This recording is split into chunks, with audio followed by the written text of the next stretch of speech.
Oh, whoops, that's not right. It's supposed to be this one. Yeah. Oh, when I didn't do my webcam. Crud. Um.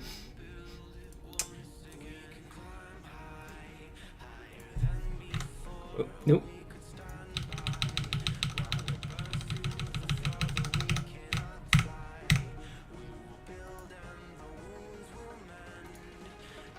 You see nothing.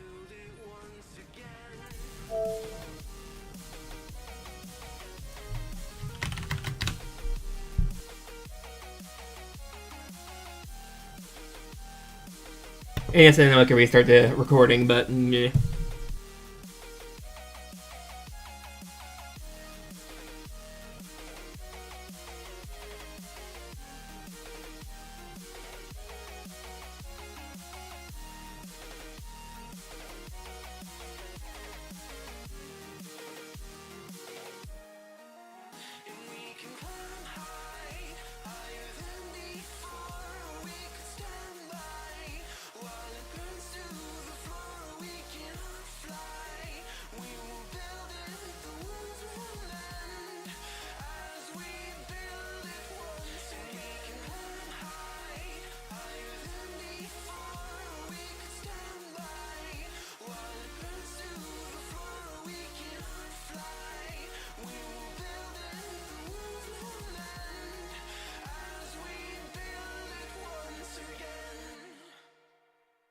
Good evening, ladies and gentlemen. It is Tuesday, July 26, 2016, and I thought I was being clever by starting early, and yet I started before I finished before I set up all the camera and stuff like that, so I don't feel so clever anymore.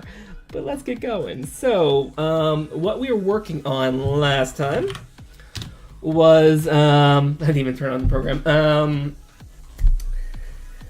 getting a file read. So, and actually I should probably open that file. And why does the taskbar keep crashing?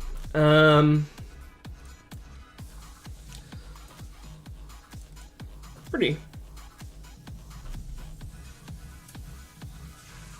good song. I believe I hear that a bunch in commercials. It's funny how many commercials actually just license Monster Cat, or I think even Linus Tech Tips does too. So yes, let's open this. Oh, not over there. Over here. Bingo. Okay. So this is the map list we have. And we have preview image. And this is going to be a content browser URL, so that way I could point to a U texture and then load it in. I'm thinking maybe not anymore. So what this will do is when we load check it, which we should have done earlier, but again, I'm so ahead and behind, right? I'm about to lap myself now. If there's any other insinuations with that, I don't know if there's any.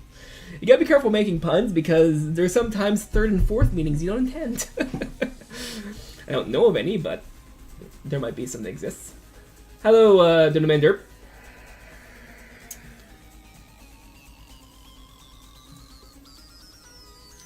So when we load the game, create, and there's a mode, map, preview image, and launch and back. I'm thinking, actually, I'm going to add one more to this panel, and I'm going to have it be presets, because I was thinking, how am I going to make users be able to easily set up a game? I was just going to have them set it up in such a way, but I'm thinking that what I could do is I could have in the map list here a category that allows me to have various groups of spawns with various names. So maybe free-for-all will have them all separate, or like 5-player free-for-all, whatever, and they'd be able to select it from the drop-down menu for presets, or just, you know, have it be custom, which will be default, and they'll just be able to set whatever they want, right? Set this disabled, this one's good, that one will be AI, that one's on this team, that one's on that team, and just basically set everything by hand. But I was thinking of a way that you could maybe make it a bit easier for players, as I just said, to have some reasonably balanced and intended ways that a map should be played, and have that be from a drop-down menu. then maybe even have like random as well, where you have like random 2v2, random 3v3, and have the actually I wouldn't be able to do that because I would need to assign it to the menu, wouldn't I? I mean, there's probably ways around it. It's not one of those things where you think of it as like, this is impossible. It's one of those things to think of it like, that would be very difficult to make user friendly. But anyway, random aside, the other presets could be good, where you have like, for example, 2 versus 1 capture flag, and you have that as a preset. It probably wouldn't be able to change the level in any way, because I don't really want to have some data structure in this that I type by hand that would add queens and kings and various coordinates, and other stuff like that. I'd rather just place it in the level. I mean, I could. I know it'd be a bit easier, but yeah, that would also be more annoying, and you'd be able to have things in the presets you couldn't have in the real mode, and right, that'd be just annoying. So yeah, probably not that. I mean, like, there's a way of being open and allowing people to play games themselves, and there's a way of being convoluted, right? So you gotta limit the player's possibilities in certain ways. Otherwise, you'll just be giving them a copy of Visual Studio and some default assets and say, hey, go ahead, right? And I mean, for mods, you can do that, but for actual setting up the games, you have to give some structure behind it, right? So let's see. So preview image, I'm thinking of actually changing this to make it easier for mods, because I'm not sure if the mods will have access to content browser. Instead of that, what I could do is I could base 64 encode some images using Unreal Engine's fbase64, and load them using image wrapper and load them into the menu. This does mean that if a user loads a mod that has a malicious PNG or JPEG that Unreal Engine has some data execution flaw of some sort. It could be malware vector. At that point, you're still installing a mod, so it's like,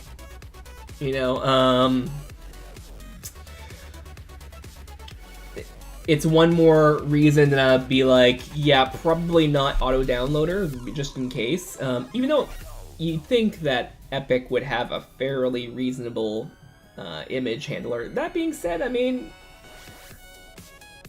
even Firefox to this day is handling media parsers and rewriting it to make it more secure. They're just, in the next version that's coming out in August, they're going to rewrite the media parser and have it be done in Rust, so that way there wouldn't be any unsafe memory usage. Now, one thing about Rust is that it's and I'm going on a tangent, but one interesting thing about Rust, though, is it's a function. Well, it's multi-paradigm, but it's a language that's primarily done for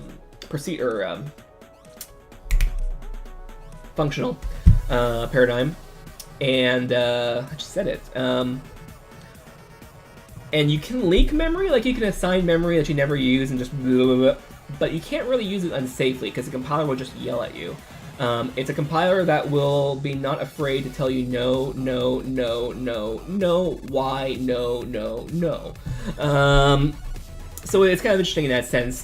So people really can't make unsafe code just because the compiler really won't allow it. There's probably some, sideways ways. Like Java was safe too, but how many exploits have we seen? But it's designed to be safe as one of its keywords. So they're actually, or one of its key points. So they're actually redoing their media parser and various other components in it to make it more secure. Because if someone's sending you unsolicited data, if they know exploit it, you don't, or that the browser vendor doesn't, you can take over. Well, same for Unreal Engine, same for antivirus software. That's a funny one. There's a bunch of stories recently. It's story time, apparently. There's a bunch of stories recently of antivirus software having data execution flaws. So basically, they load a potential virus to check and see if it's safe, whether it's a virus or not. But that act of loading a chunk of memory to inspect it there's some flaws written in that, just accidentally, right? Millions of line codes, intern on Red Bull. You're gonna have some problems.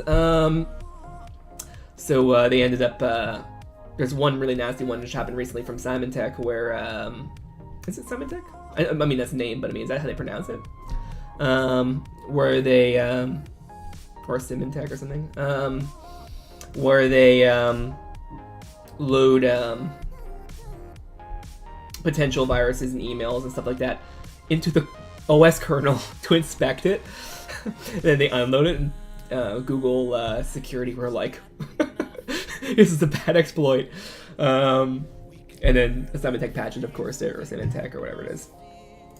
Yeah, anyway, so all that aside, we now have this. I'm going to add a new function for presets, which should make it a bit easier to have some balanced games. It'll be a set of, like, 5, 10, however many per map I can think of, reasonably.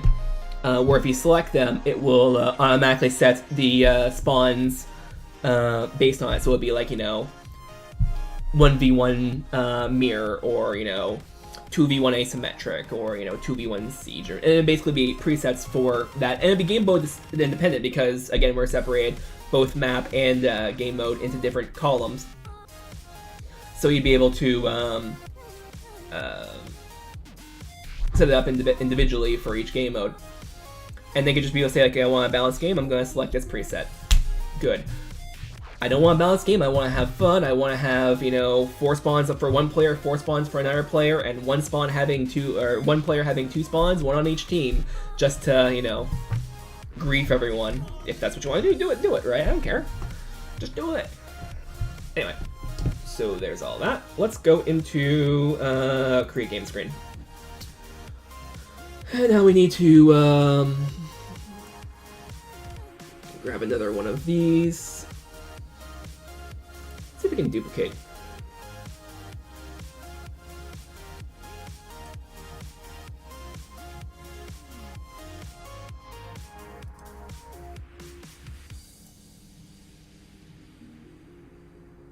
Copy, paste. There we are. And then this will be preset. And then this I'll move up, up, up. There we are. That obviously doesn't work right. This one has a padding of 10, 10, 0, 5. Yeah. And this one has a padding of, oops. Nope, you. 10, 5, 10, 5. So there is twice there, so I can make this one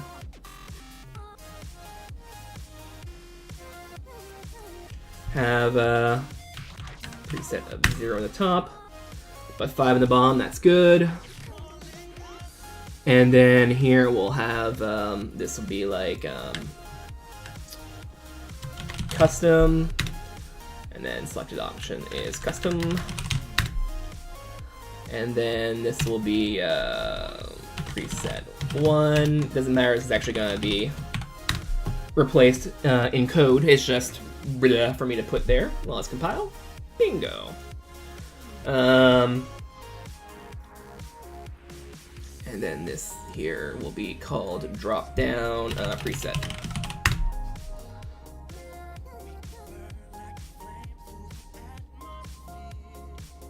And over here in the update host settings,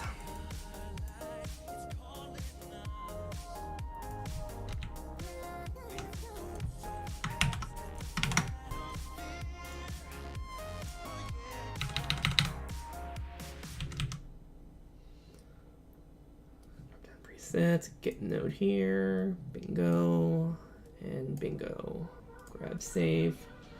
And now when we load into the game, this guy here, view lobby, preset is available, but locked out.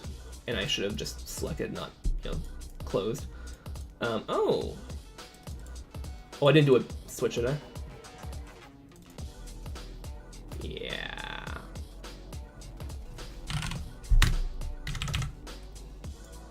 Silly me got excited. There we are now. Custom preset 312, and then this one is custom, but that's just this. Now keep in mind we don't actually have any replication for this yet, so we'll have to handle the replication soon, maybe today if I get around to it. I'm not planning on this being a very long stream, but it's going to be the last one of the chunk of the week.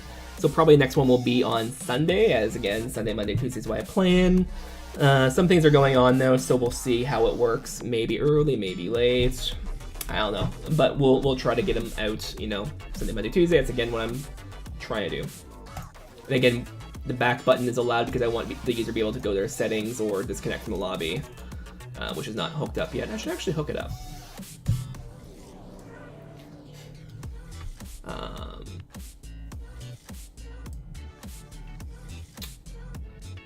So the easiest way to disconnect is to probably reload the menu map. Would that be correct? So event graph. Oh, that's not even going to help me. That I need it to be in the main menu. There we are. The event graph. Let's grab this guy here. Join us connect. Bingo.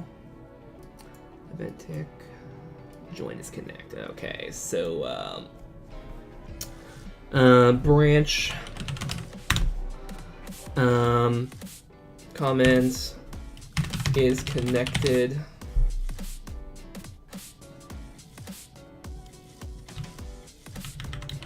Do is connected. And we're just gonna have true, because we'll always assume they're connected, because they're always gonna be connected in Play and Editor. And then we will have a function to probably open level, and I believe this will disconnect. Let's just make sure. UE4 open level.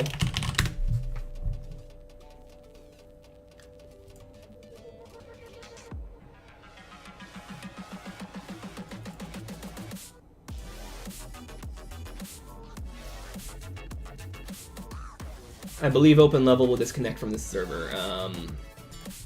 UE4 level streaming, or level multiplayer. There we are, traveling in multiplayer.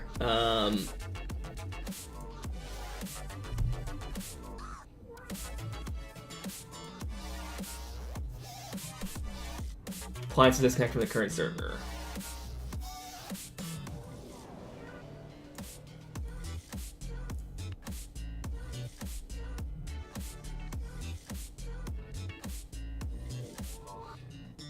So we'll need to use and browse.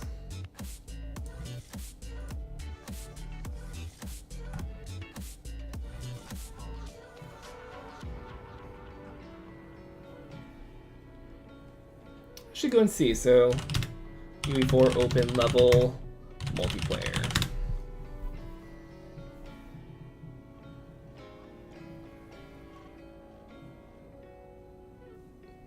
Actually, let's just go and see if there's any actual documentation. Oh, I can't see. Oh, there's no documentation. That sucks. Absolute options. URL absolute.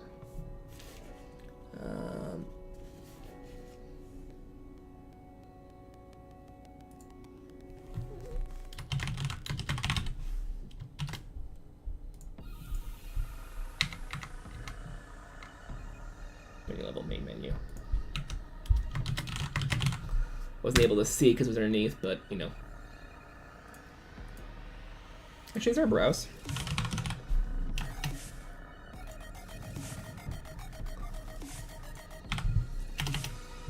Engine browse.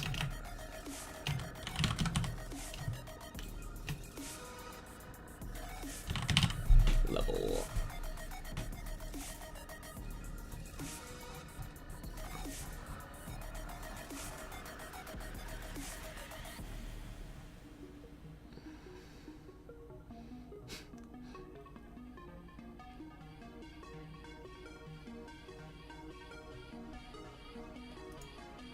Is there a disconnect? No. Leave.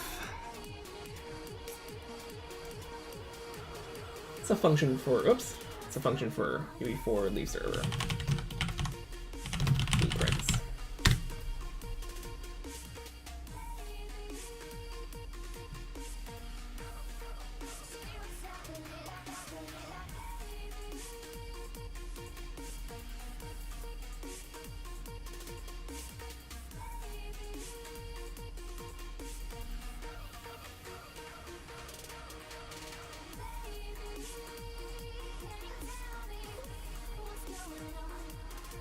I guess that won't work because if they're on a client, it might move the clients with them. It won't actually disconnect and choose a new server. Well, actually, yeah, if it's a listen server host, how would I do that?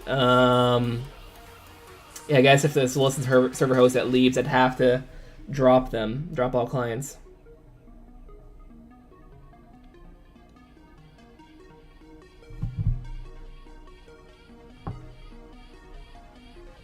I was thinking that I might be able to do something different for the menu host, and just have it be targeted listen server, but then that wouldn't work for dedicated servers, so I'd still need the not asynchronous, but I kind of need the separate there.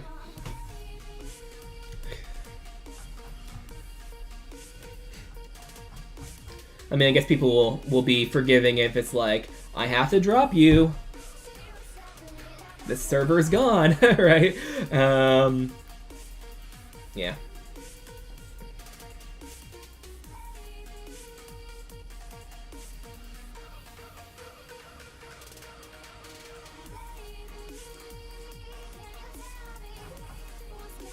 It's funny. I keep looking for all this documentation, how to travel multiplayer, how to do this, how to do that, and I keep finding how to do it in blueprints, how to do it in blueprints, how to do it in C++. Come on, like it's blueprints, and now I'm trying to find out somebody doing blueprints, and all I got is a C++ documentation. Flip a table, right? Oh well. So let's try this. Let's see if this works as intended. Let's go.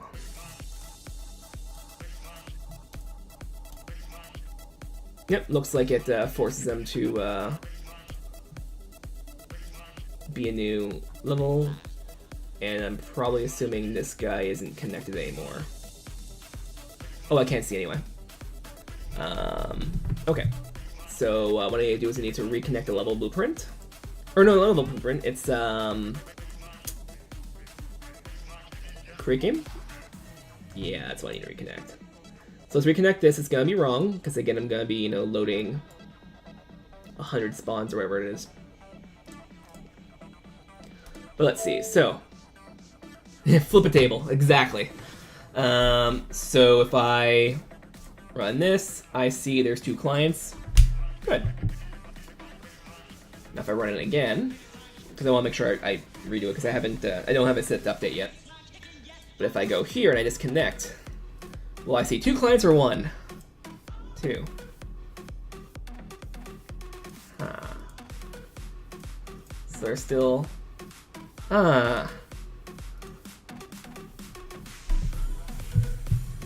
What is going on? Okay,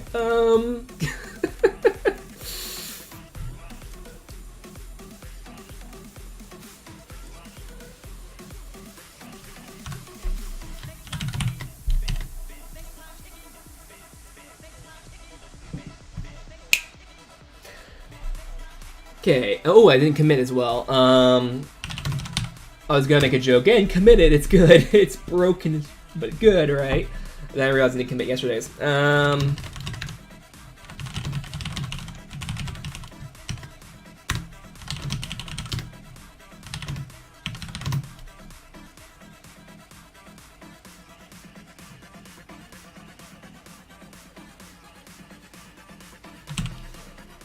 Yeah. I want to know if I was thinking if there's different, but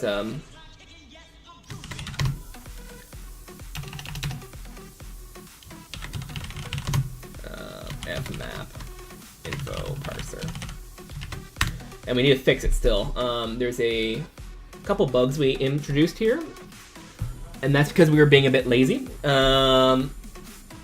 It works fine, but there is some issues, like if we put Two, we're gonna have a problem. We're gonna have some stuff where we have a leading one. It's gonna be broken, so we need to have some a bit more robust. So what we need to do for that is we need to go into check-it types, and we need to well, first see what a default is. So let's run with debugging. So let's run with debugging. Let's add a breakpoint here. So just before this is run, we'll see what it tries to put out. And come on. There we are. Okay, so good.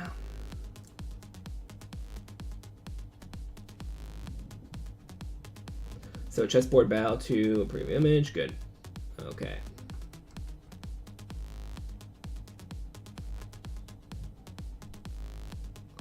And then we continue step over, step over, step over.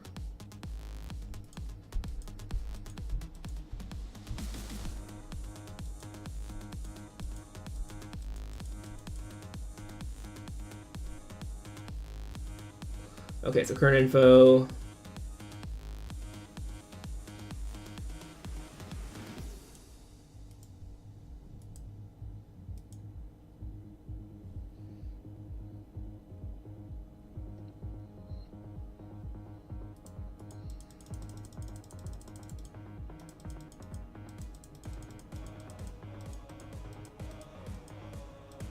Oh, okay, so it's not actually doing it yet. Okay.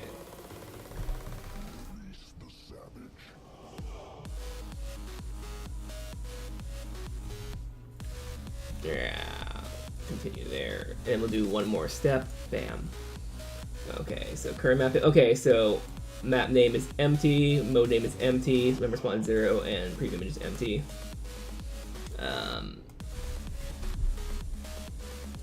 So how do we get empty? What does an empty string look like?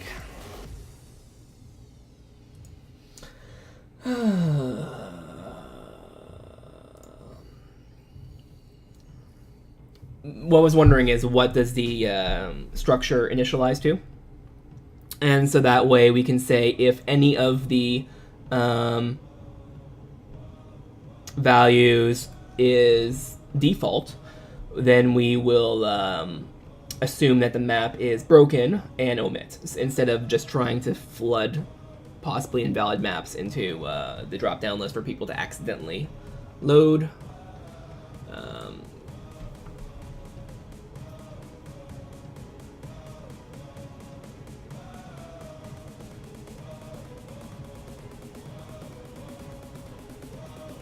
Oh, it's empty. Okay, so that makes it a lot easier. So now we go into check types, and we then add a function. Let's do u function.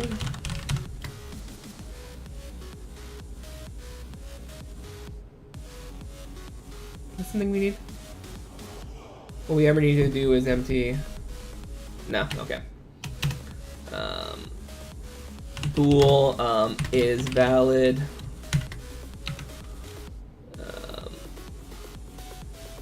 Oh, what's it again to create a function in a property? I believe it's bool is valid.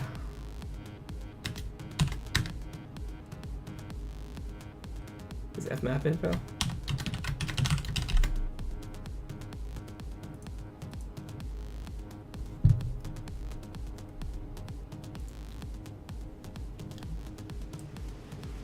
We'll do ustruct method.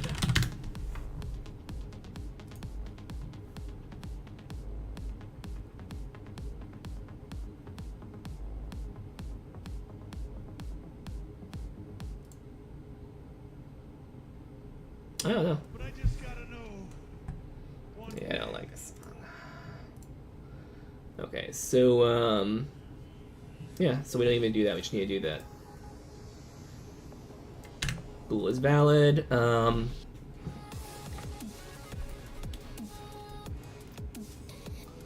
If map name dot is empty, or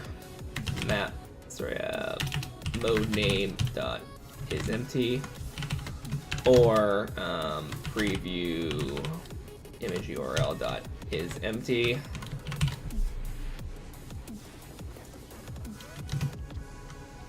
or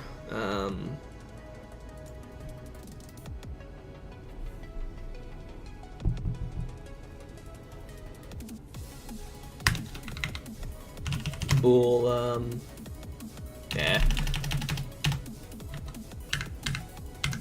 Just want to know what's the easiest way to do this that's human readable, right? So is map data empty, or number of spawns is less than 1. Return false. Return false. Or veil, or whatever it was. Else. Actually, return true. Gonna do else, but it's return. Okay, so if any of these are empty or the number of spawns less than 1, return false, else return true. Good, bingo. Now let's go back into here. Why is this freaking out?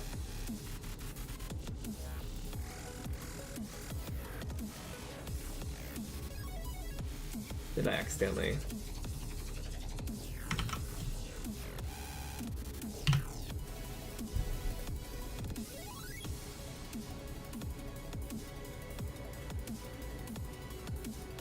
I should have just added a function that's unused so far, so it shouldn't cause any IntelliSense errors unless I typoed somewhere.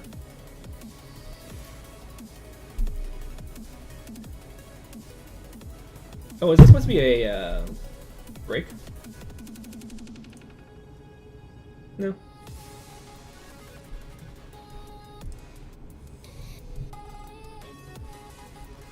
Okay, links. Good. IntelliSense just freaking out, I guess.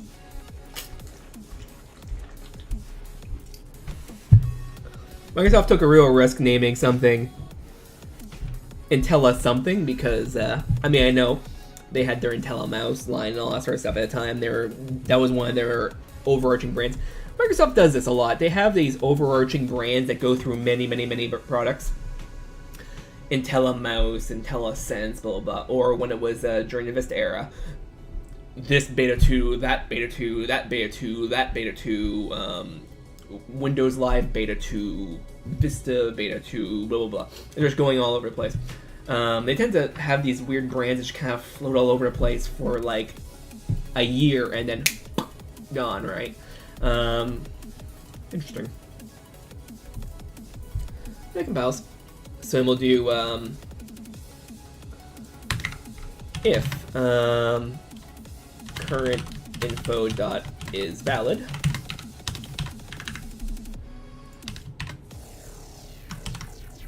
Otherwise, we just omit it.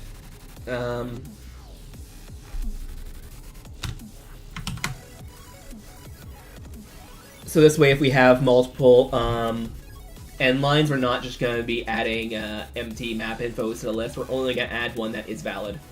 And again, IntelliSense is freaking out, not wanting to recognize. There it is. Whatever it wants to recognize. So there we are. Then we'll build, make sure it builds.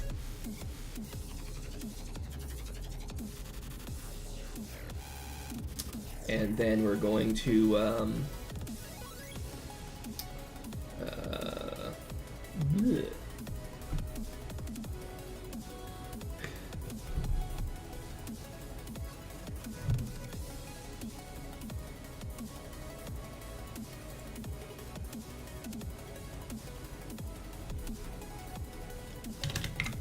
we'll do T-array F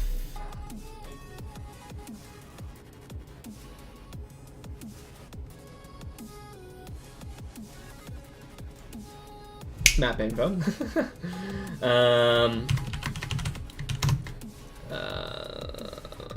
Temporary map list equals map list.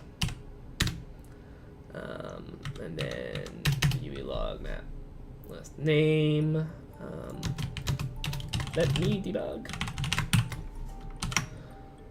Because we had a problem. For some reason, game instance is not letting us inspect it at play another time. But if I copy it locally, I can inspect that, right? So let's build. Oh, let's actually turn this off for now. We don't want to debug yet. We want to debug only after we play an editor.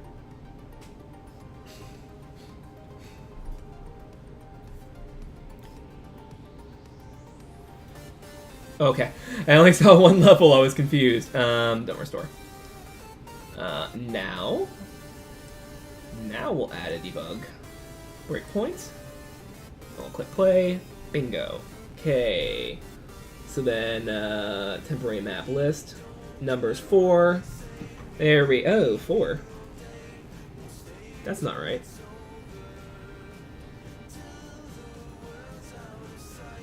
There should be 5? 1, 2, 3, 4, 5. One of them is missing. Oh, good thing we debugged, right? Chessboard battle, chessboard CTF, chessboard battle, chessboard CTF. There is no siege. Siege is not being added. Why is siege not being added?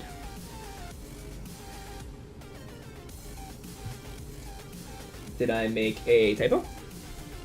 Map name cross streams, valid mode siege, number responds 3.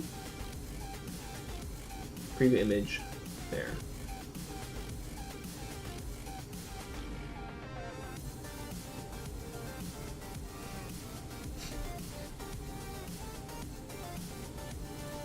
Oh, no trailing end.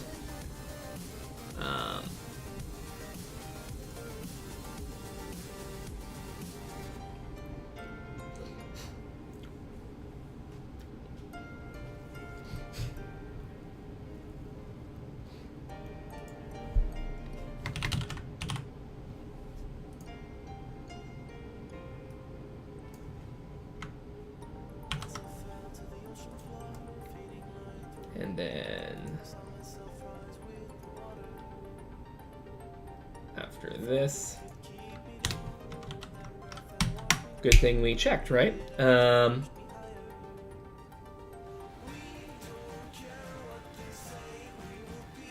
stop. We'll close this and we'll save and then we'll build. I mean, we'll have figured it out when we add the UI and we're like, huh, there's missing, you know, but good to check right now anyway. So let's build, let's make sure it builds. It doesn't build. Why isn't it building?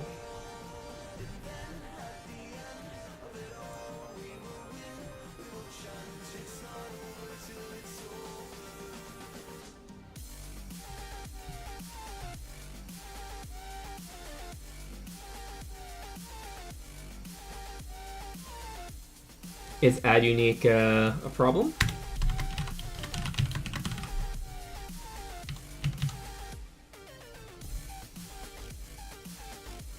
Oh, I need to make it a const.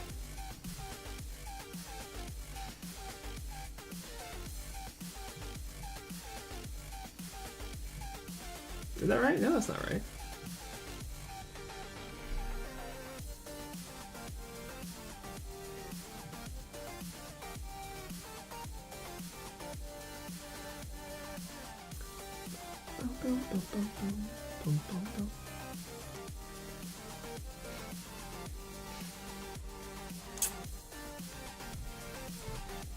Okay, so let's just add.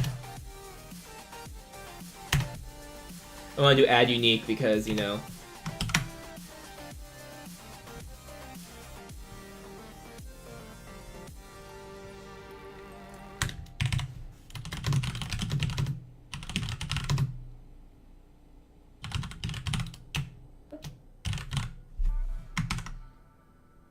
It shouldn't matter for that anyway, because this will always cancel it unless it needs to be added.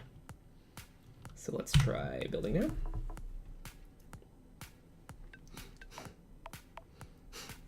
Yeah, for some reason it didn't like add unique. So what's the difference between add and add unique? Well, add const.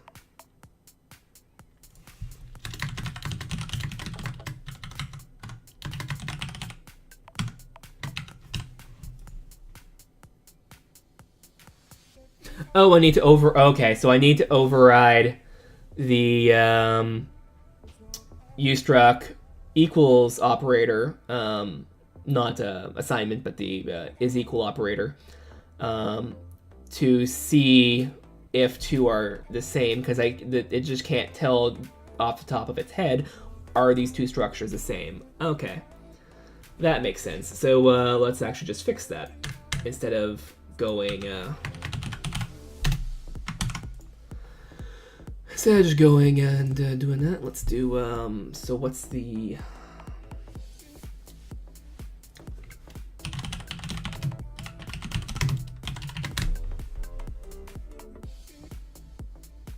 Comparison operator overloading. Operator equals. There we are.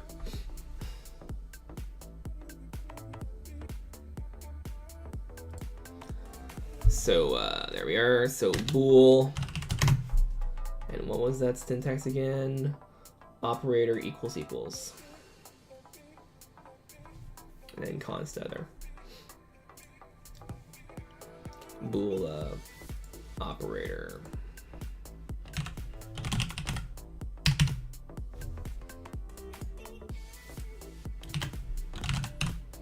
Const fmap info reference, or is it the reference there? Reference, yeah, reference there. And then other.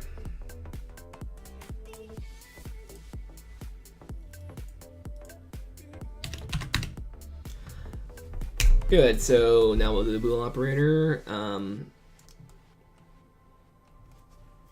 If map name equals other dot map name, and mode name equals other dot mode name, and preview image URL equals other dot preview image URL, and the number of spawns equals number of spawns. Return true, else return false. And there we are. That way we won't accidentally add multiple versions of the exact same map.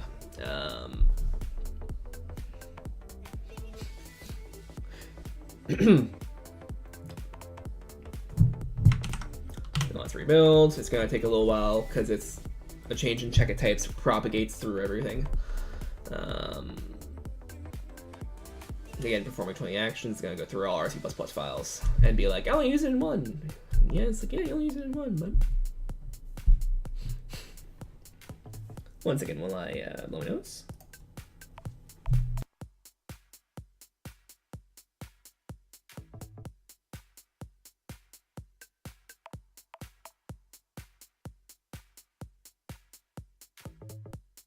I made an error. What was that error?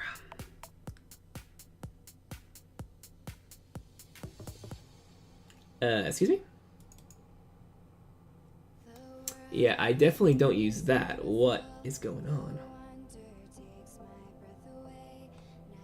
Oh, does it need to be?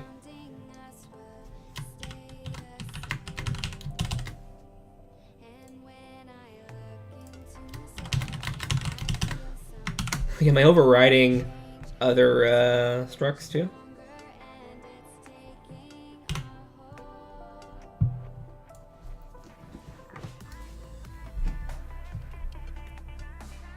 Let's see if this works.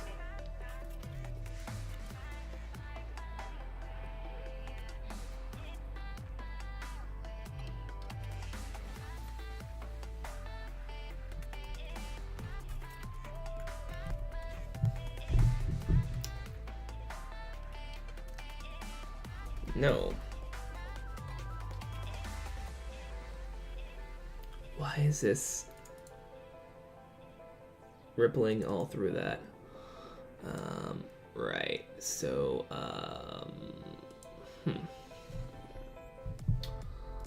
So UE4 override ustruct comparison operator.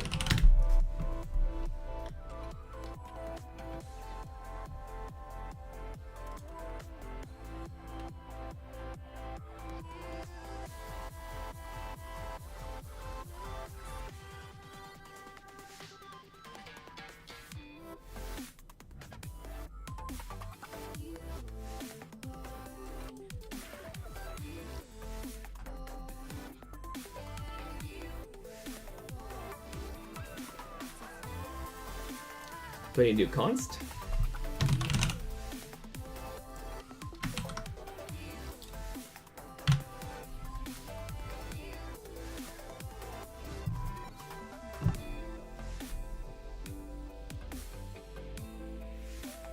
Actually, that wouldn't even work.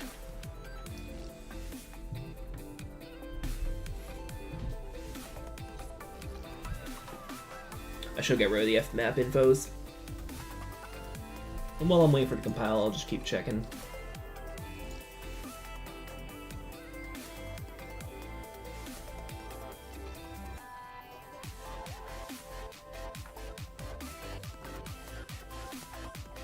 Oh, let's get it something.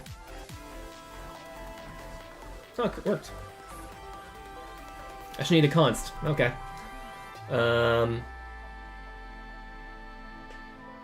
So great, let's now run with debugging. And when we start playing another session, we're going to add a breakpoint again at the log, just so we have something to hook onto. That won't be optimized out, but freaking game.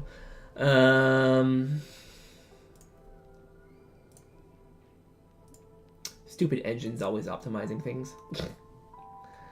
Temporary map list 5. Battle CTF, Siege. There we are. Close.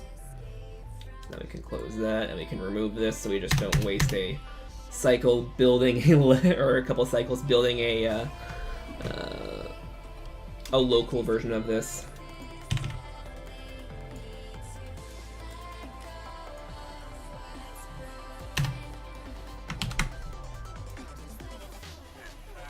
Good. So get status. Git add. Sorry, git commit. Am. Fix.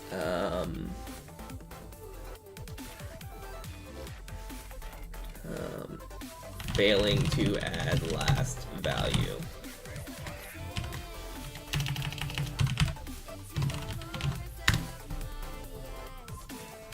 And I think I also fixed the is valid thing as well, but that's okay.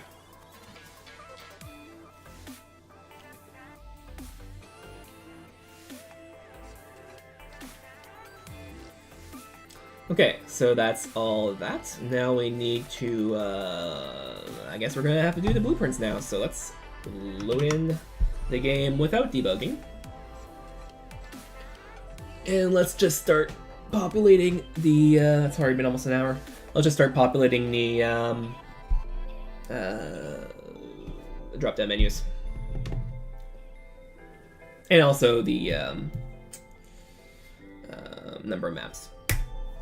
Okay, so a number of spawns, I should say. Okay, so here we're going to go to UI, go to create game.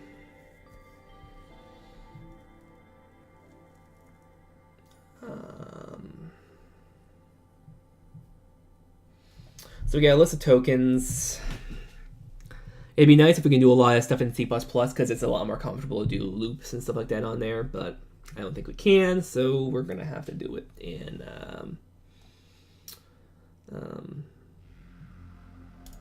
blueprints. So let's unhook this again.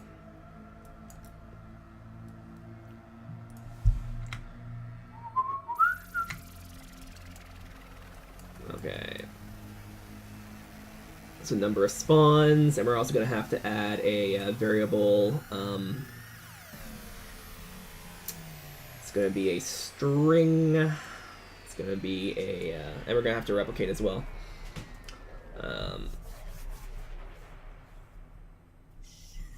The other string will be map name, mode name, and preset name.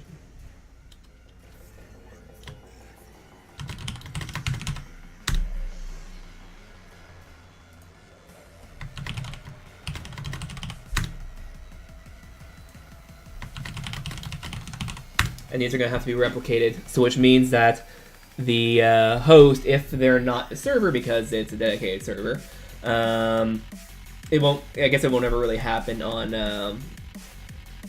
less than servers unless I give the option for the host to pass off host to someone else, such that, because I mean, it'd just be a matter of UI of being like, you're the host now, you set the rules.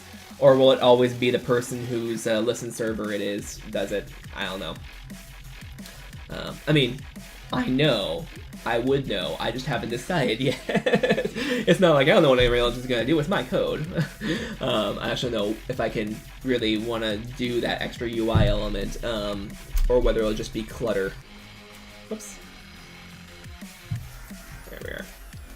So on construct, is this something we want to do on construct? Oh, sorry. On construct, is this something you want to do on construct, or is this something you want to do in general? Anyway, so we need to make these replicated.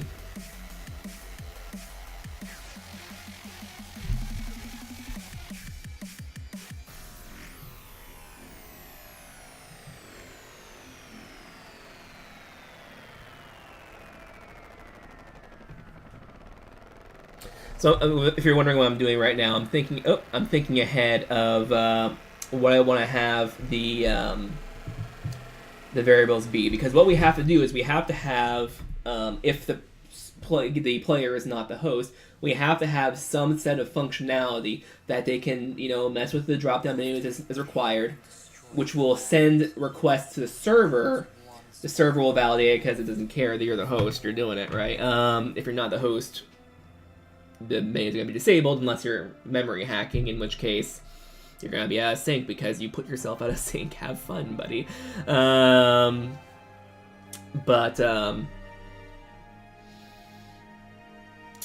Yeah, so we need to have something for the player to send a signal to the server and have the server change those values and have it replicate down to everyone.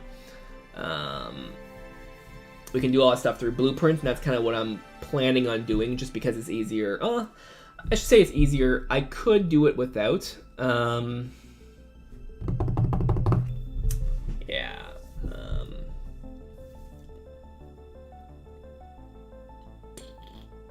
Do I want to do it in blueprints or do I want to do it in C++? Alright. Because I can call a native event or a native function from blueprints, have all the work be done in C++, all the string manipulation and all that sort of stuff. Have that replicate down through C++, and just have the blueprints just deal with it, right? I probably want to do it through blueprints, just keep it all there. Instead of having this weird trade-off of what did I put in C++, what did I put in blueprints, and have it kind of be all mishmash. It's easier, I think, if I just have it all in blueprints and use C++ data types, which int and string are C++ data types, they're epics. So I don't have to deal with that, right? So let's see. So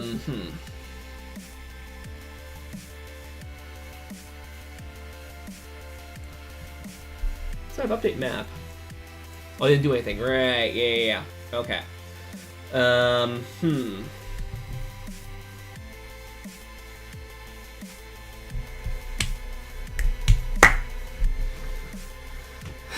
how do I want to update? Do I want to have it update on constructor, or do I want to have it update on tick? Probably on tick or something like that. I was thinking of having it update on whenever the host, opens and closes the menu. However, the clients aren't gonna see that event. I mean, I could replicate it, but why would I replicate that? Why would I do that in a little bit? So I'm probably gonna have all this stuff happen on tick. So it'll be a bit busy, but whenever the server pulls down the new version of that, it will update on all clients just accordingly, just by variable replication. So let's do it like that. So which means here we're gonna have this be replication, replicated, no rep notified because I don't care. Replicated, replicated, and replicated. So which means we need to have the server function work.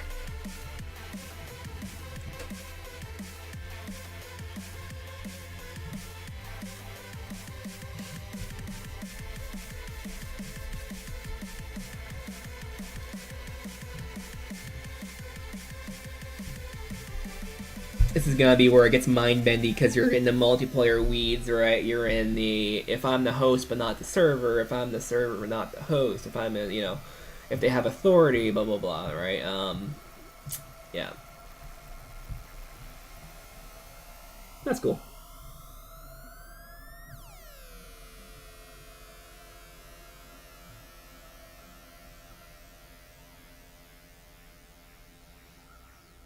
I don't know if I want to have these all public. I mean, no harm in it, I don't think, I guess. Sure, whatever. Okay, so inputs. We're going to add a new input. It'll be an execution. On the output, we'll add a new execution. So in and out.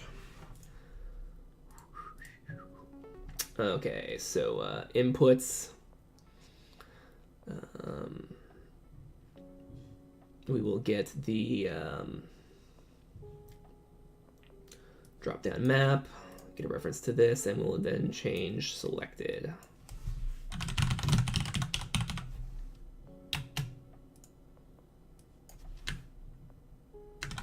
Or set selected. I don't know why I did change selected.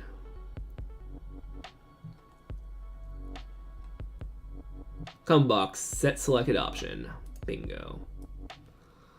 And then here we are, and then the option will be name of map.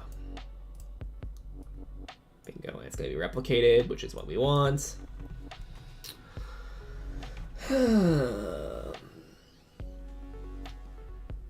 Let's actually not have it be called update map, let's have it called update dropdowns.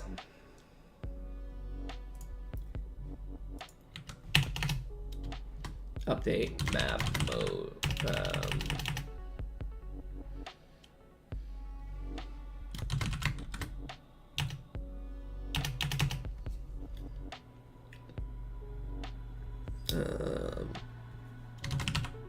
Update map, sure. Update round, there we are. Does that make sense?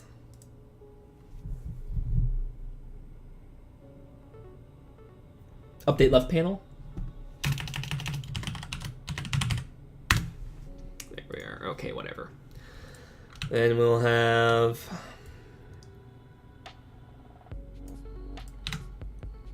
okay. Hey, Mir.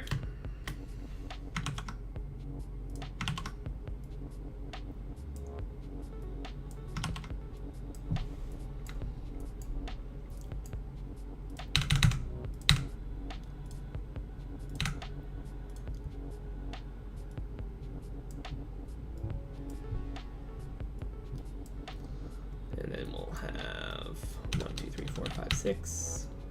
1, 2, 3, 4, 5, 6. Then we will have name of mode. Because what I was going to do is I was going to have each of these be blocks and then have another block, a macro block that calls all these. But I'm thinking, well, it's a one node macro.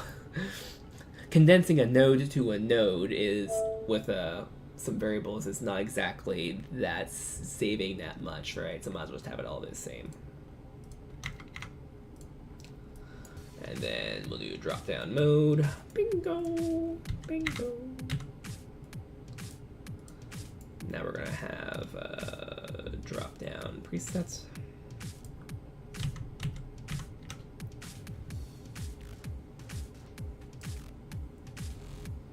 These things don't want to align well, do they? Oh no, it's just the border. Okay.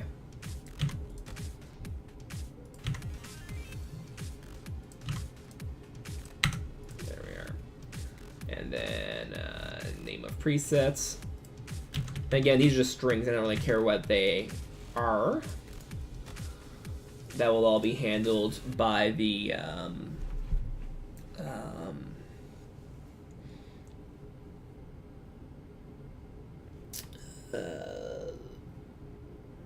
by the map list, like the actual round settings. And do we need to refresh?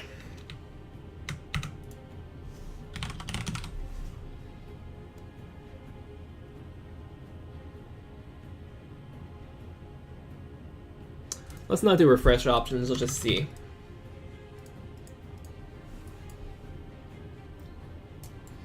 Okay, so that changes all of that.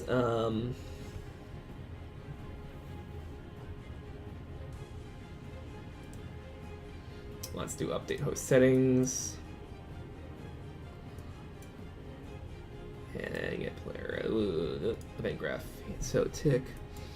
Update host settings, and then we're gonna do update left panel.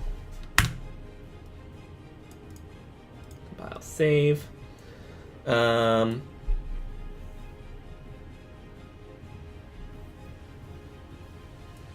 Right.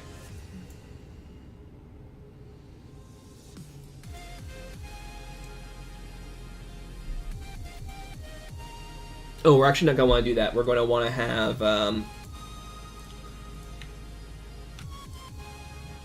so update host settings is just all of these, whether they're enabled or not. That will depend on whether isHost is replicated,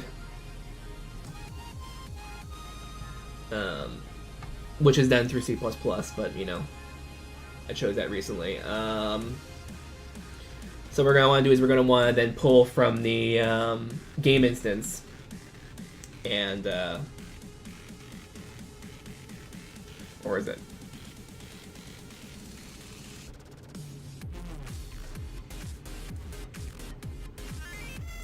No, that's good. Okay, so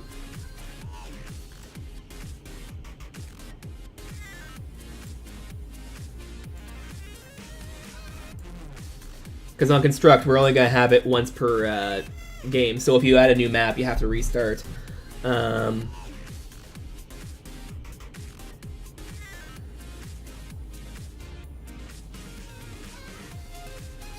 Oh, by the way, for anyone who's joining us who hasn't known, like who hasn't been here before, we're creating a game in Unreal Engine 4, and I'll show you an old version of it. Then I'll show you a newer version of it. So there's basically 3 versions we've done. So this is like chess, as you can see, but not quite chess. So if we, click on a piece, you can only move 1, can't move 2 for a starter move. But you can move in any 4 directions, because it's a pawn. And then they move out, and I move the queen out, just because, that's what I mostly do. Then the horse is going to move there. So I can move forward, back, left, or right, or I can eat in any diagonal. Likewise, the queen can eat on any diagonal, eat on any diagonal or whatever. It's a queen, right? And I'm limited by the boundaries of the box. So let's try a new map called Cross Streams. That is not Cross Streams. There we are. I accidentally hit the... hit a bad button. This one's obviously not a chessboard, so this is a 64 by 64 grid map. The AI spawns over here. There's a bridge that we spent making on stream.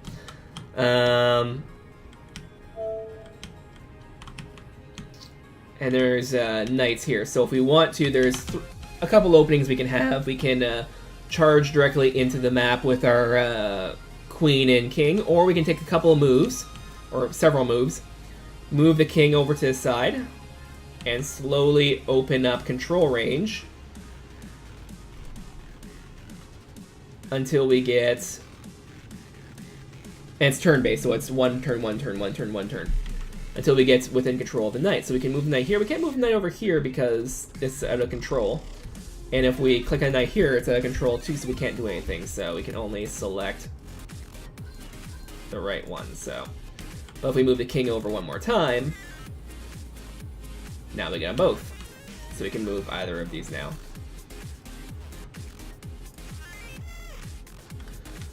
And move the queen up. Meanwhile, if the AI was smart, it would be moving in the correct position, but instead it's wanting to move off into the water for some reason. It was a problem. It was stuck to 1 versus AI. There was no multiplayer, nothing like that. So, but it was for a game jam, so you know what? That's fine. So we then moved on to this Redux version, which wouldn't port to 4.12, so we took the opportunity now to fix some things and move on correctly. Took what we learned and move on. This was the original version, so we, start. And we have an intro animation with a pawn. We host a game. And let's do AI on spawn 1, player on spawn 2. Let's put player for team 3, which I think is red. Oh, no, blue, sorry. And now this is how it looks more. So it looks a bit cleaner. Movements, you still can move with the mouse and ideally touch. When we double click something, that's when we select it and we can then move it. Then the AI makes us move. And the king wants to, kill us. So let's actually just try, because it doesn't really matter that much. We're not playing seriously. Let's just kill this pawn here so we can attack it here. So let's attack it. Boom. And then knight moves, and then it gets immediately killed by the queen.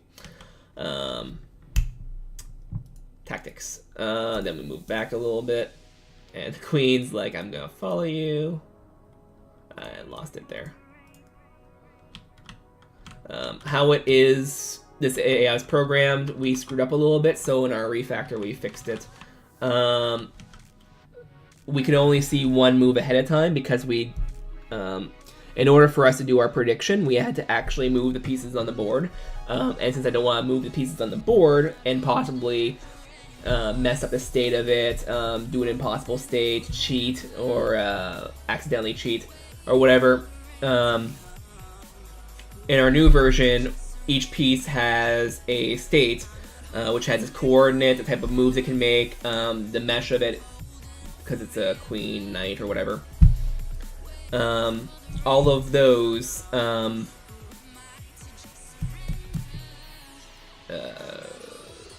stored on a ustruct.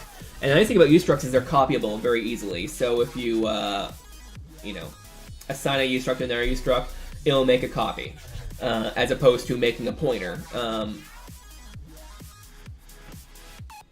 Basically. So you don't have to make a pointer to it, you can make a clean copy and everything will move over. And the idea behind that is I can then, on each AI's turn, copy the state of all the tiles and all the pieces into a default, then copy it again into the working stage. And for each of the possible moves, because I'll calculate all the possible moves that can be made ahead of time, for each of them, I will then shuffle all of the working mode state to see all of the possible moves after that up to a certain threshold or something. You can't leave the computer running for an infinite amount of time, right? You're only so much speed you can have. As a matter of fact, I might end up just having it like an actual timer and seeing, a cutoff time. If it takes longer than 10 seconds to play or whatever, then just choose whatever your best one is at this point. Or something. We'll deal with that then. But,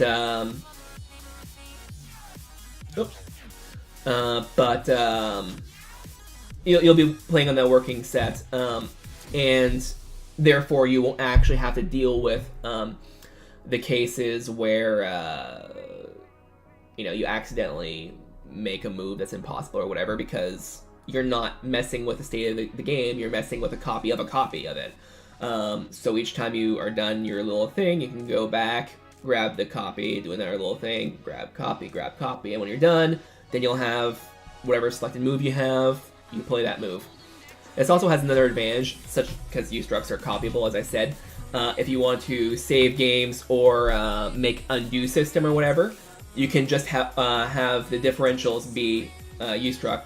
So you then have your initial state of the game, which will generate a list of ustructs, and you just modify them according to each step as it goes down, and you build the level that way, and then start it in that state, or save it in that state, or whatever. So this is good for save games, as I said. It's also good for undo if you want to allow undo for cheating's sake, or whatever. If you're doing 1 versus AI, I don't see any reason why I wouldn't allow undo.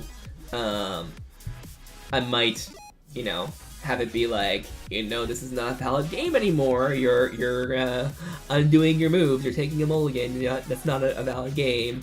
So like for achievements or something, it might go off or whatever if I have achievements. But if the player wants to do it, go ahead, right? Or even replays. So the nice thing about replays is because it's turn-based strategy, you don't have to worry about all the things everyone's doing. You have a list of defined moves that have been played, and you just gotta go through all of those. So if you want to have a replay, see what happens for the first 10 moves, just, or first 100 moves, whatever, just play the moves in order, right? And then you'll see what happened. And if you want to then jump into any stage of the game, just see what happened for the first 20 moves, or whatever move you want to jump in at. Change the board such as that in that state, and then re-edit new players, and you're starting from that state. So it'll be kind of interesting for like the Heart of Swarm when they added the resume from replay feature, mostly for esports, but also helps like training and stuff like that. That's features that'll be very easy with this new system. There's a couple of disadvantages though, because you're first off putting a layer on top of everything. So you're not setting the values on the piece, you're setting the values on a struct on the piece. So it's one more drop down you have to add in the editor, and it's a couple other interesting things too. So yeah, there is some trade-offs for that, but it'll make it a lot easier to store the state, because I don't actually care what that state is, as long as the content browser, like the content folder, has all of the static meshes that's required, and all of the coordinates are valid for the map.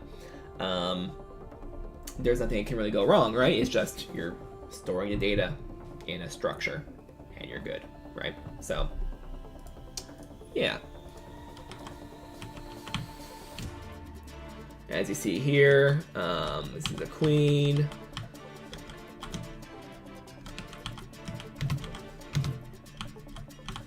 Okay, so the king hasn't been eaten yet. Notice that the kings overlap. I can actually move my queen all the way down here.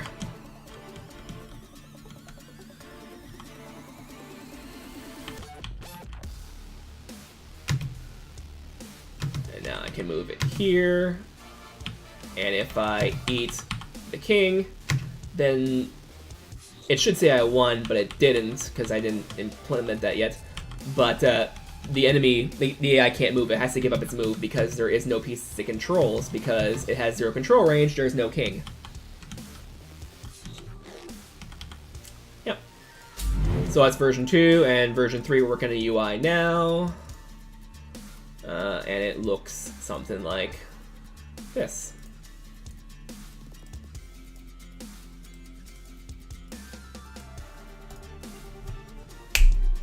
Okay, so on construct,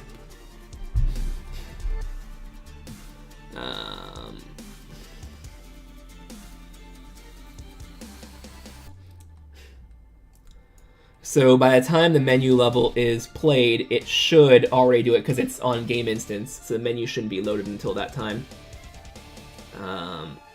The game instance should always be created, but so let's go to main menu then, and let's go to the game instance, or no, let's do the create game. So have it be on construct here. Let's add a new variable, which we will call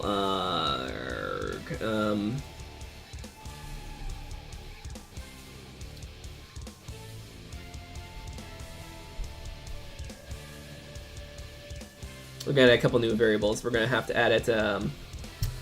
A list of strings for possible game modes, a list of strings for possible,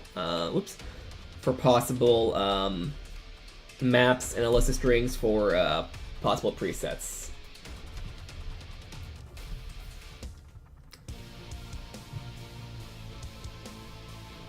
Just so we can populate the drop-down menus accordingly.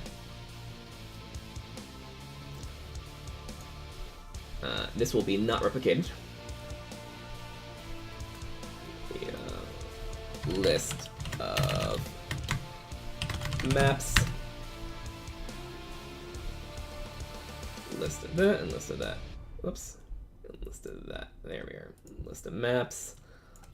List of modes.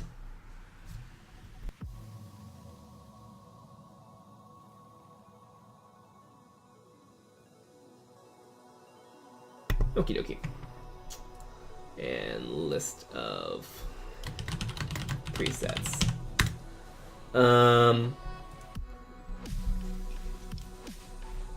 So list of maps, sorry, a list of modes is going to be, actually, how do I have it set up?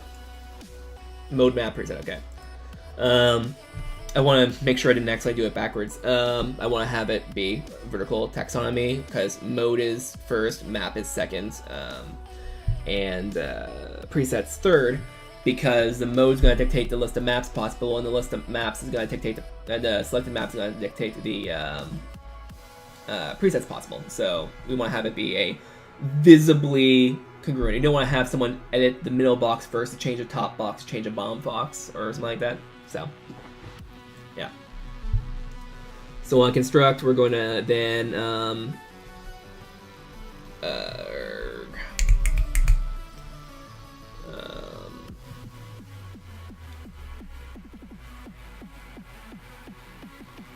for each loop,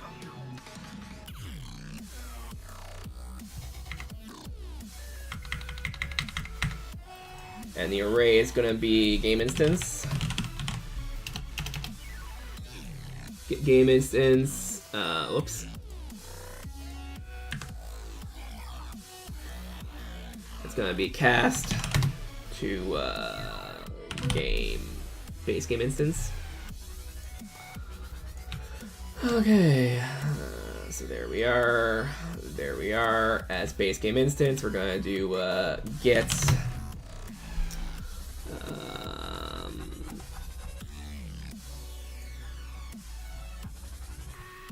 is it actually blueprint accessible? I believe I did that, right? Visible anywhere, blueprint read only, yeah, so map list.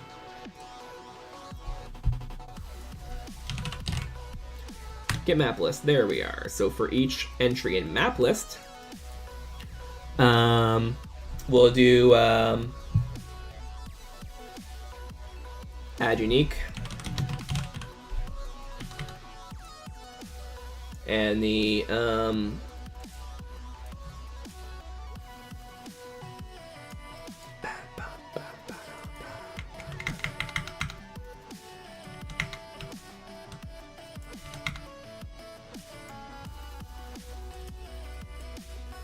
we're gonna add list of modes.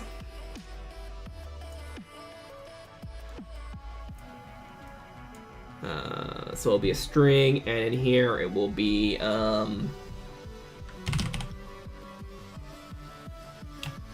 break apart. Is it? No, it's I mean break apart would work, but we want to get oh, is map list not actually a blueprint type?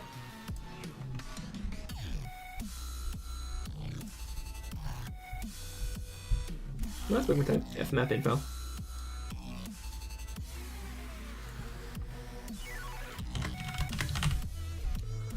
I guess we gotta break it. Okay.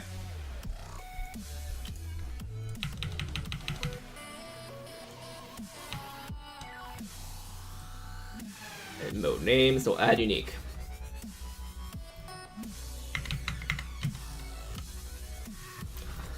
So basically what we're doing here is on construct, we're getting the list of all the modes. So on every map list structure, we're going to get a list of the modes. and we're going to add it to this. We're then going to select, well, we're going to, let's make a macro for that. Actually, we should probably have this being a macro too. Just make it easier. So grab that, let's create a new macro, and it will be get all modes, or update game modes. Pull game modes.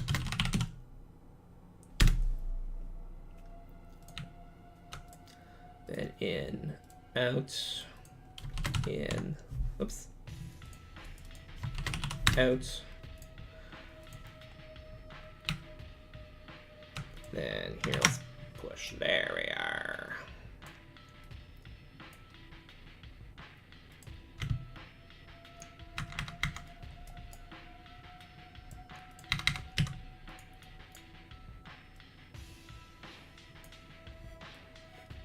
There we go, completed. There we are. Save. Event graph, we're gonna then have this be pull game modes. Bingo. Oops, nope. Bingo. Let's actually rename it. Pull game modes from instance.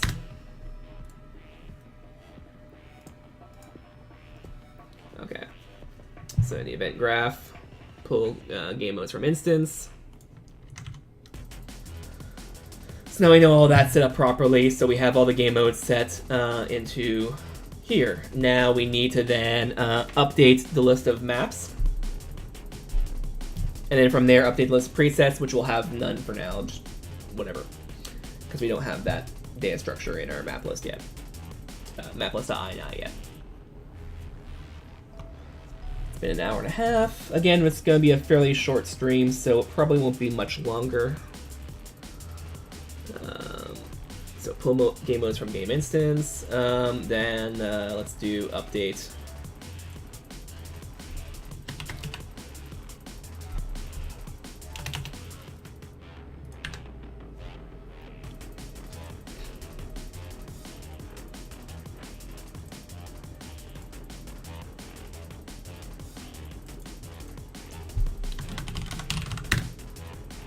There we are.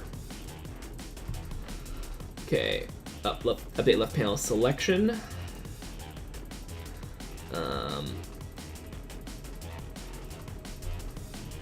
Just because this is just changing the selected values.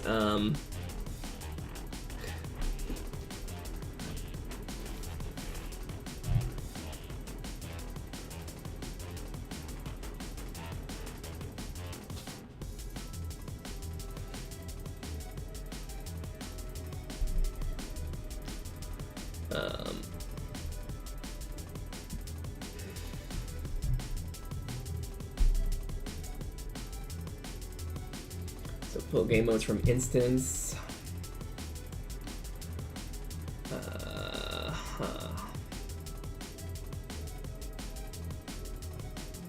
Then we want to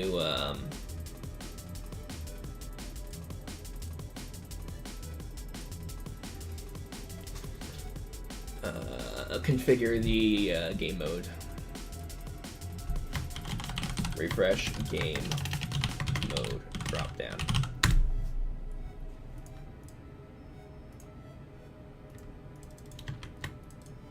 In, out. I don't know why they don't have these automatically set. You can remove them.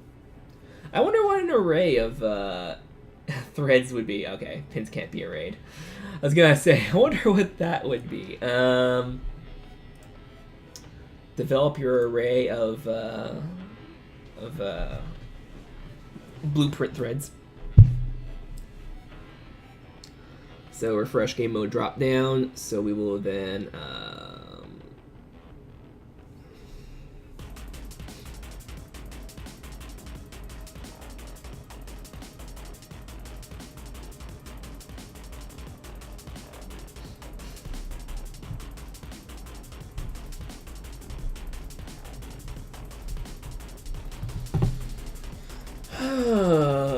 What was that again?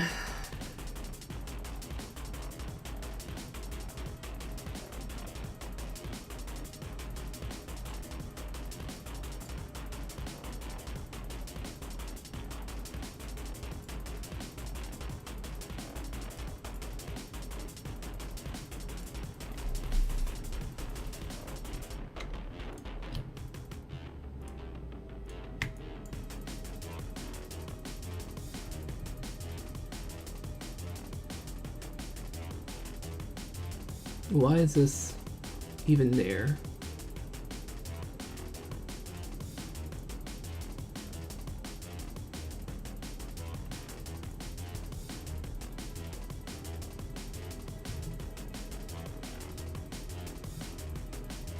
Anyway, so here we are. Grab that. Cool. So refresh game modes, drop down, set selected option, target self. No, the option will be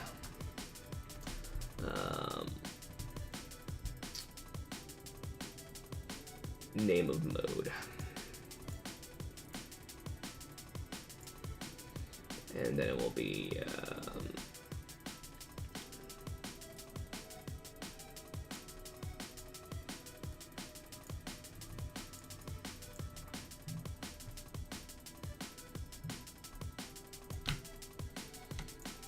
one of the last things I have to do. How do we set that again?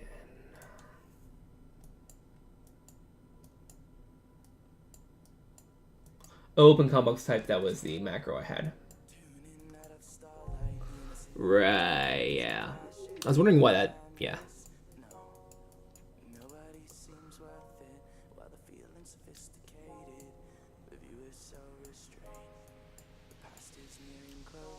This is so complicated for combobox, but yeah.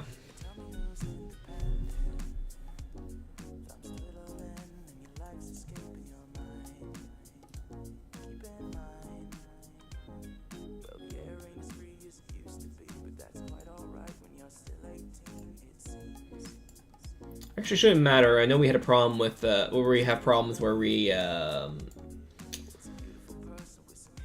remove options. It resets our selected one, but we're saving that from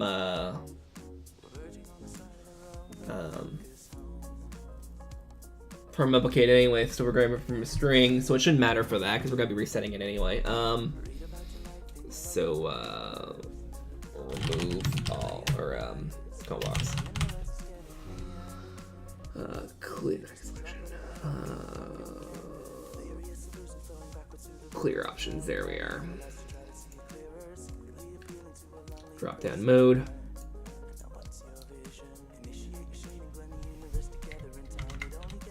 So clear options, and we're going to for each. Yeah, for each loop. List of modes, get. Bingo. Then we're going to do add option.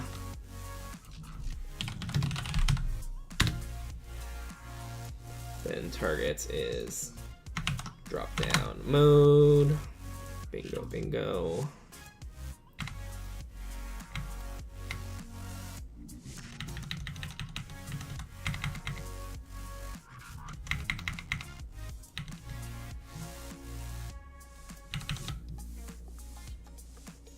Bingo.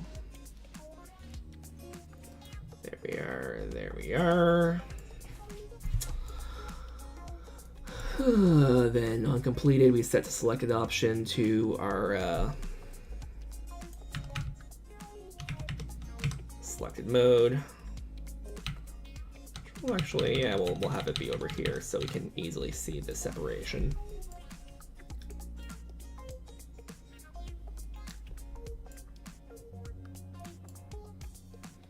Then the event graph construct. Fresh game mode up, drop down. Save. Let's see here. Mode. Okay. Oh, there's a bug.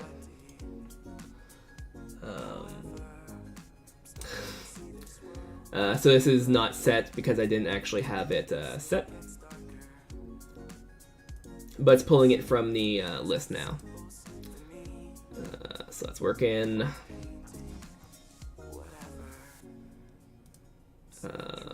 Pulling was for instance.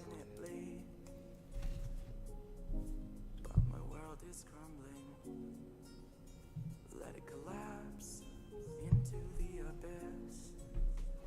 In the midst of summer, it won't exist. This emptiness, it's just a blank slate.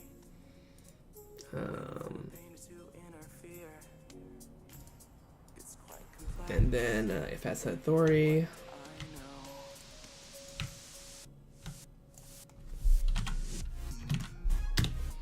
So if has authority,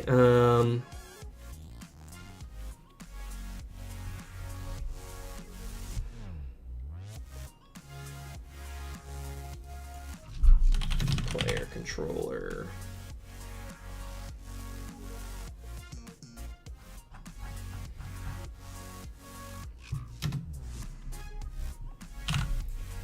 Controller 0.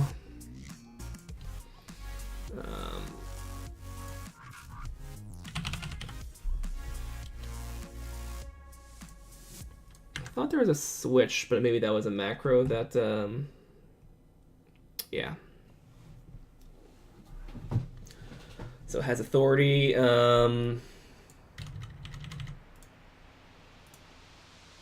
Branch.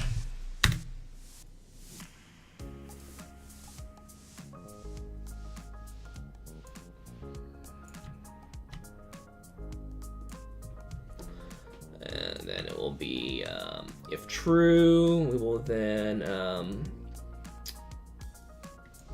set, how am I doing? Name of mode.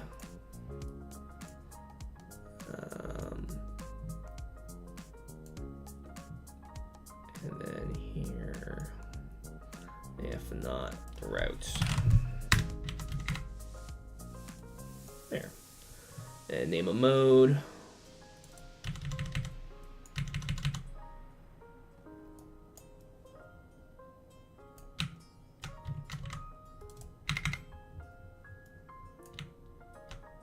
There we are. So the name of the mode would be the first in the list. So yeah, array.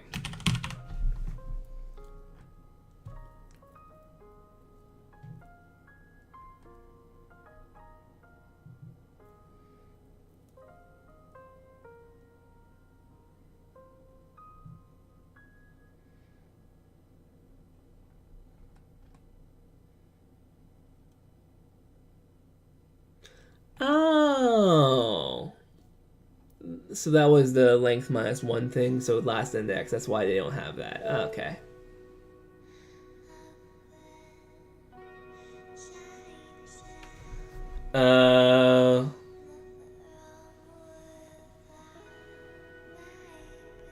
I don't know what you're referring to when you're talking about coach.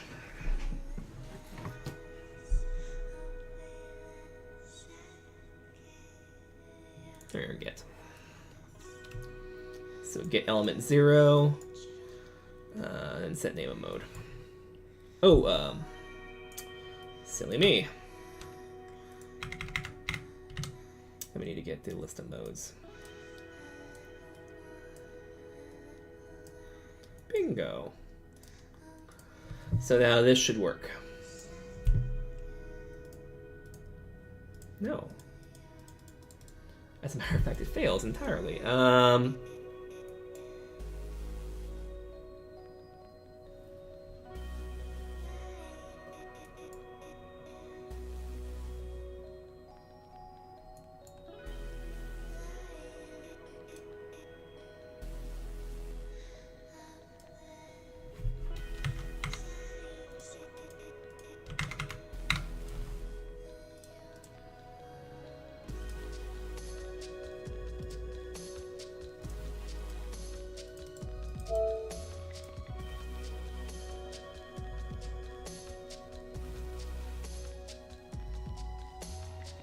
No thanks, Raph.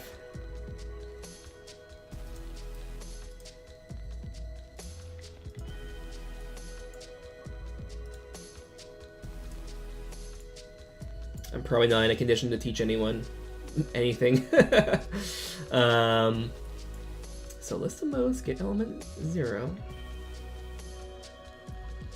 Let's set a breakpoint here. So let's set a, I guess you can't set a breakpoint except on there, so add a breakpoint. There we are. Bingo. Boom. And now it's setting here.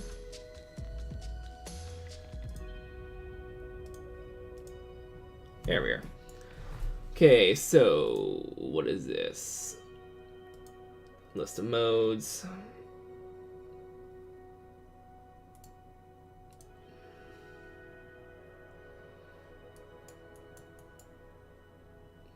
Instance.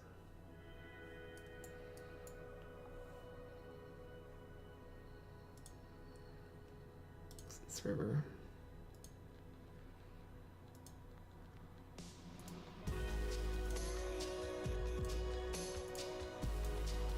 So where's my watch?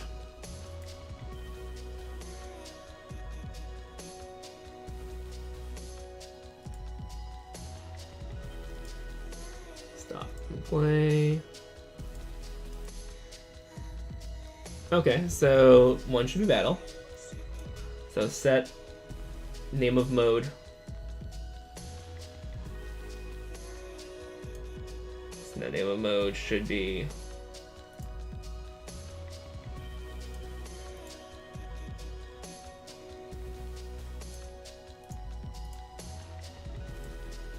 value. So that's battle.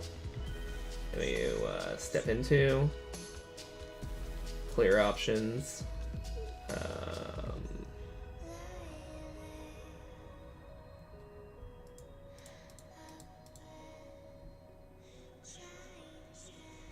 So add option. Bam. Oh, do we not refresh? Did I forget the refresh command? Refresh. Whoops, that would be a problem. I got to, I know I could save this, but, you know, like reuse a node multiple times, but save and graph. Let's remove breakpoint and remove watch.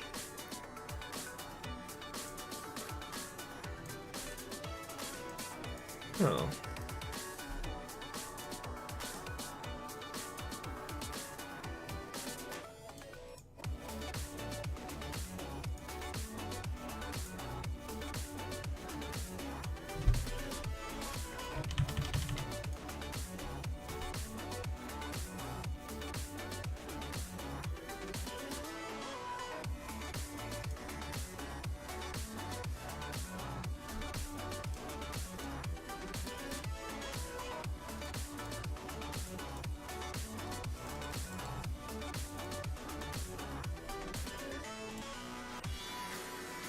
Add breakpoint and watch's value.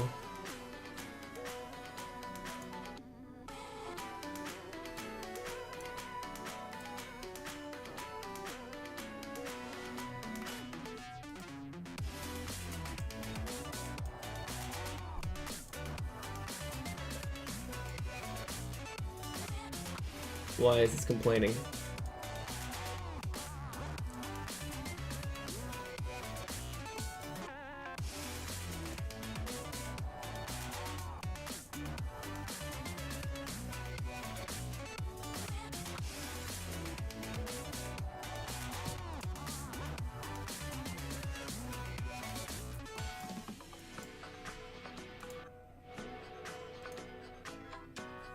Oh, because it's a macro?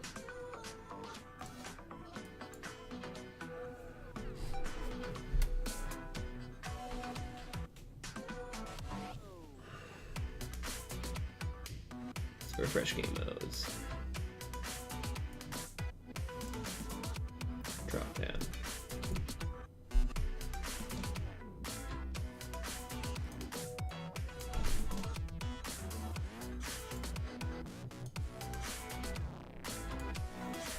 Let's add a breakpoint and let's see if it's called.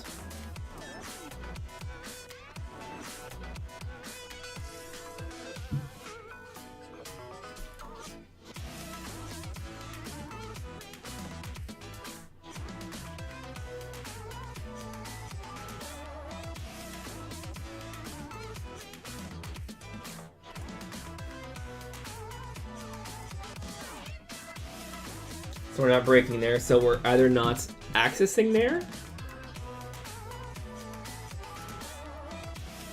Let's find a breakpoint.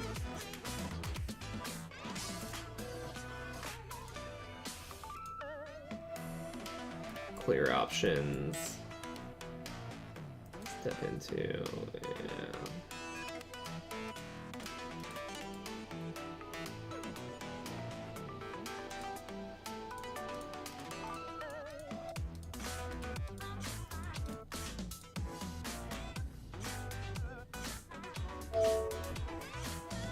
So it should be setting selected option to battle. Okay, so maybe I need to do a refresh after.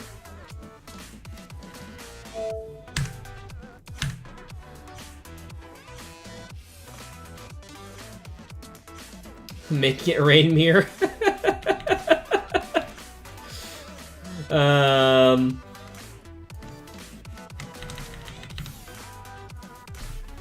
Refresh. Maybe I need to refresh before I just or after I just select.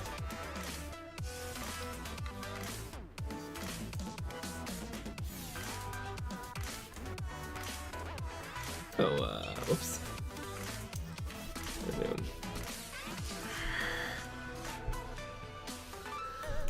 So just remove breakpoints and then get rid of that. Then in the event graph, we'll remove this breakpoint.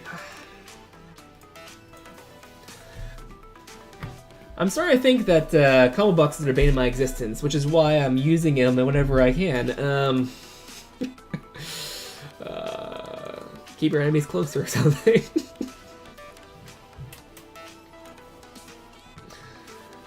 Almost 2 hours.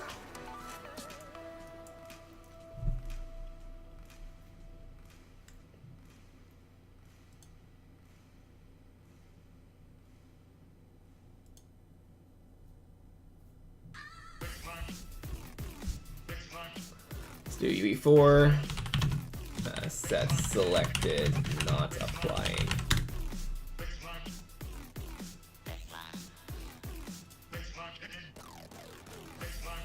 Unless the problem is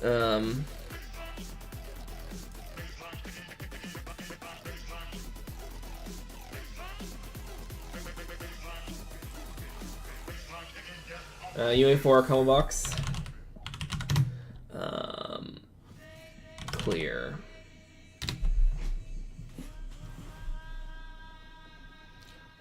So maybe the problem is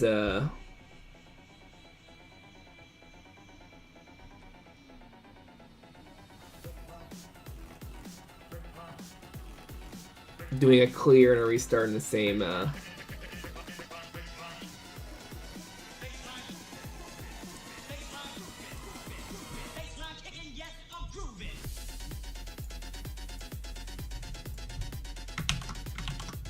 so you know what, let's just add a bunch of refreshes.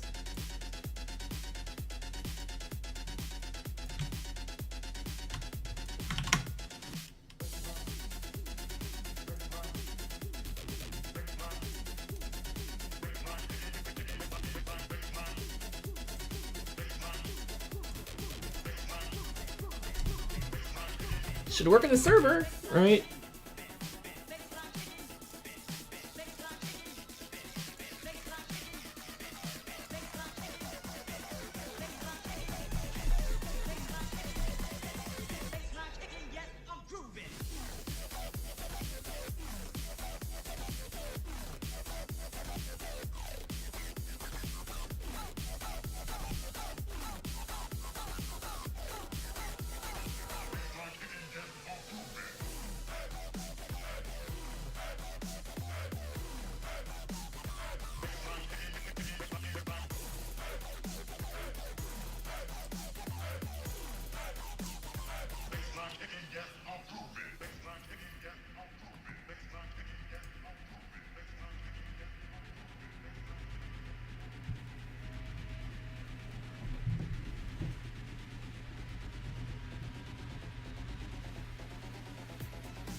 you think this would just work, right? You shouldn't have to, like, if you clear and restart within a single frame, you think that wouldn't refresh, right?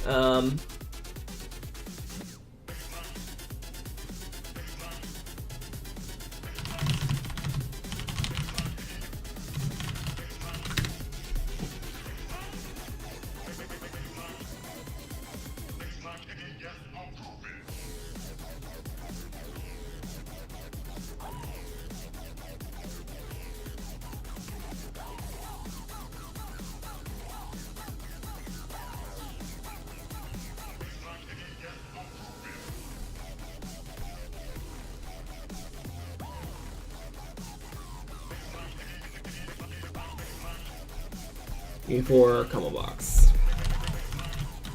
Wiki.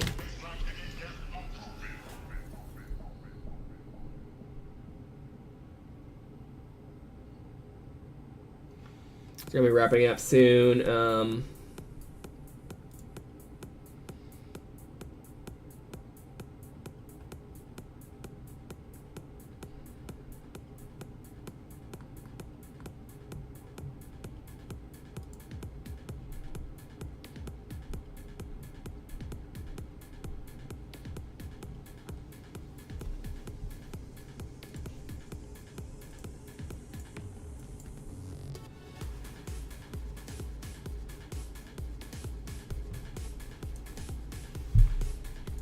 Maybe the problem is remove all options, so, or clear options, so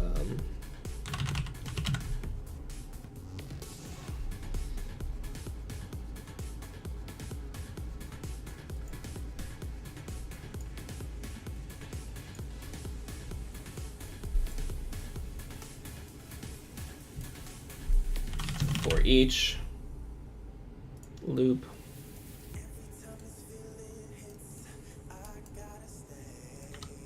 Combo box.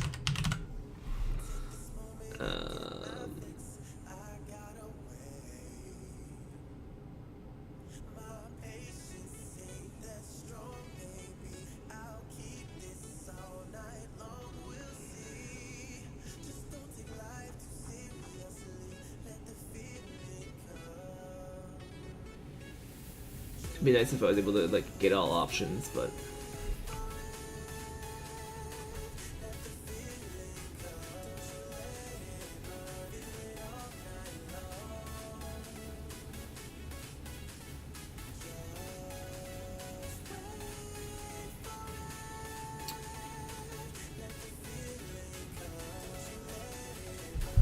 There's a while loop. There we are. So while combo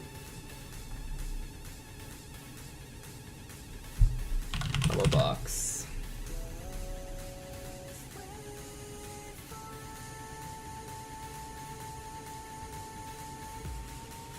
Get option count.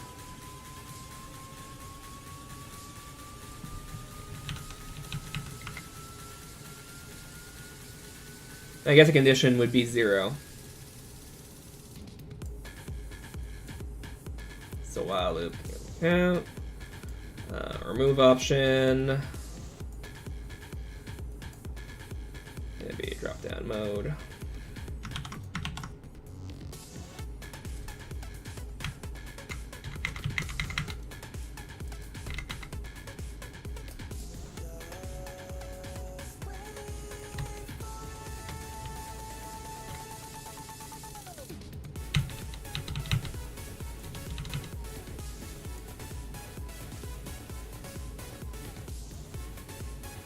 And get option. At index.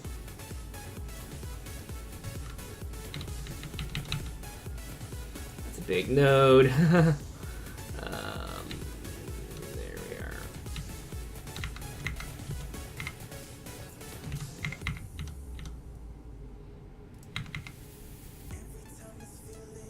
Next 0, there we are.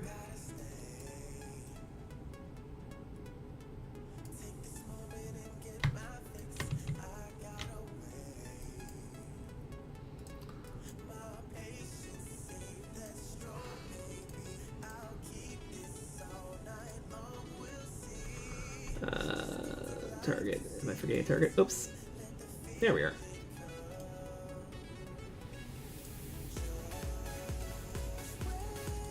No.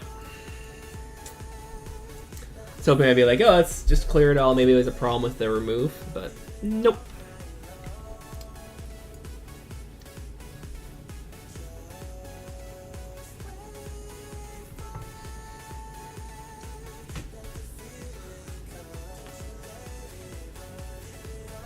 Okay, so maybe...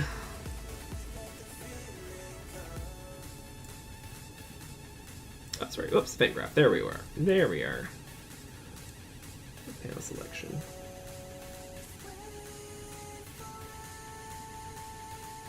Well, maybe the problem is it's resetting.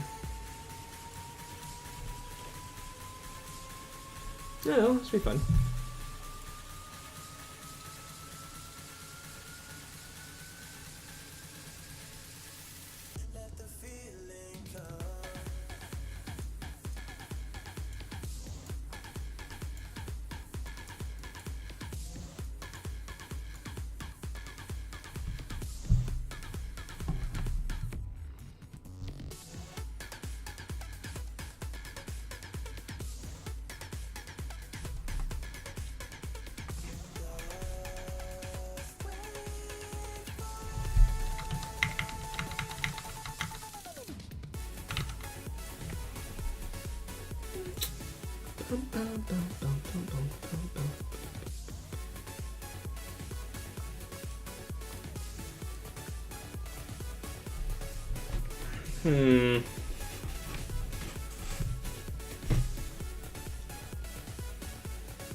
Combobox, dump all options and reset.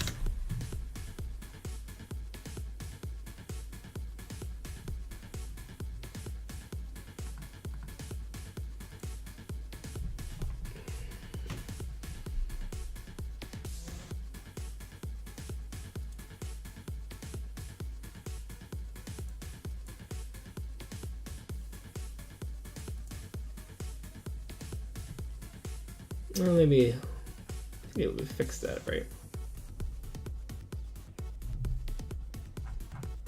So it'd be fixed already.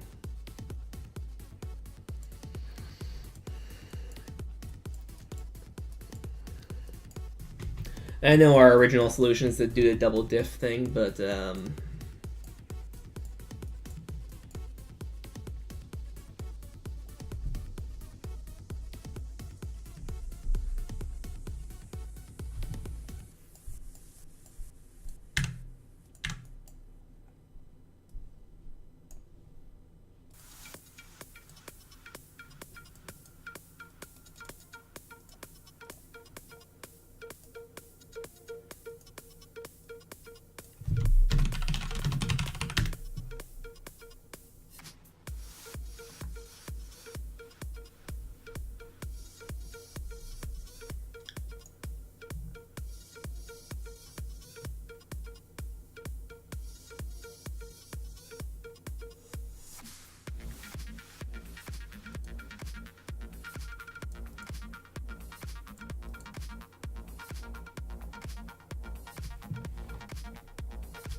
using clear options.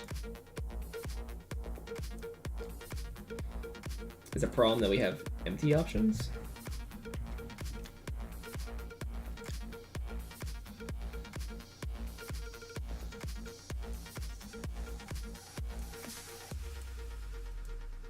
Deletes. Save.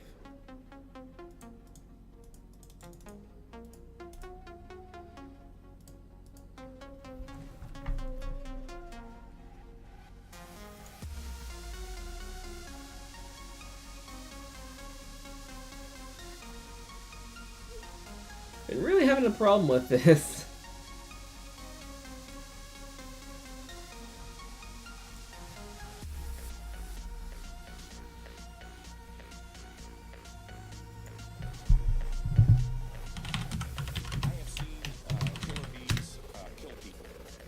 Kill horses. They will attack anything that moves Well, that's funny. The Killer Bee song is called Buzzkill. I can appreciate a good pun. Yep, it's almost 2 hours, so we gotta...